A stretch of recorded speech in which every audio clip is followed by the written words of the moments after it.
Lecture topic: Being content. Umar bin Abdul Aziz, Rahmatullahi Alaihis. His personality is well known. The extent of justice and adl with which he ruled. He said even that in his time, the wolf and the sheep would drink out of the same watering place. So in any case, very, very highest personality, very greatly knowledgeable, and who was known as the fifth of the Khulafa ur-Rashideen.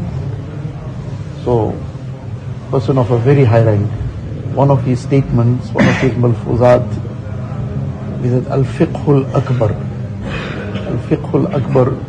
Now this would be at the highest level of understanding of Deen, at a very, very deep level. So what is Fiqh al-Akbar? What did he describe it as? The Fiqh al-Akbar is two things. Fiqh al-Akbar is number one, al-qana'a, and number two, Lisan. Now one is fiqh in the light of what we understand the terminology of fiqh to be, the extraction of the masail from the Quran and Sunnah. So that is one dimension in which we understand fiqh. This fiqh is understanding the very essence of the teachings of the Quran and Sunnah. Like the one incident where Imam Abu Hanifa rahimahullah, while traveling, he put Imam Abu Yusuf to quickly perform the Fajr Salah because the time was very short. By the time they found water and made wudu, so now he told him, as he was about to get onto the musalla, he told him, make sure you perform the salah according to the sunnah. And according to the sunnah qiraat is the tiwal mufassal in Fajr Salah, and to recite a whole surah in each rakat, that is also part of it. So now as he put him in, the time is very short, there's hardly much time left before the time of sunrise comes in, and this is what now he's telling him to do. So as when he started, so he completed the salah by reciting the mu'awwazatain. The first rakat, surah Qul a'udhu bi rabbil falaq, and surah Nas in the second rakat. So when he finished off, so Imam Sahib then said, Kada ay yakuna faqiha. That he is now very close to becoming a faqih, because he understood very clearly that in this moment in time, I go and start some lengthy surahs, the salah will be null and void, because the sun will rise just now. And on one occasion, when the time was very, very short, a very rare occasion, but on that occasion, Nabi Kareem sallallahu alaihi wasallam performed the salah with the mu'awwazatain.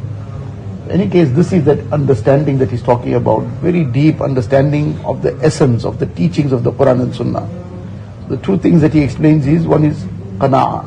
Qana'a, contentment. If a person has contentment, then he is at complete ease within himself. And he's got no issue. He's got no restlessness. He's not envying anybody else. He doesn't have that quest all the time for something more, because whatever is decreed for him cannot go anywhere else. And by losing qana'at and contentment, he's going to be wishing for everything else which never will come to him. So what is qana'at is not that a person doesn't make an effort to earn his halal living, for example, but qana'at is his heart is not desiring anything and everything people have, or that he's all the time wanting to be increasing his dunya in some way or the other, because what is decreed for him cannot go anywhere else. He'll make a moderate effort and he'll place his trust in Allah Ta'ala. So such a person is completely at peace within himself. He's not restless. He's not all the time in this kind of unease, that when will I get this and when will I get that and how will I manage to do this and that. He's happy within himself. Contentment. When a person is content, he's happy within himself. And if he learns how to control his tongue, he'll be happy with people around him. Because that's where the biggest problem comes, in issues between ourselves and others. More often than not, it is due to the use of the tongue. How the person has used his tongue.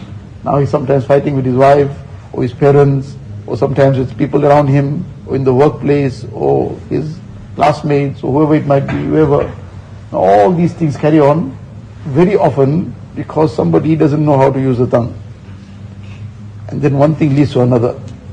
So this is what he's referring to, a person of this caliber, his understanding, his depth of knowledge, his insight.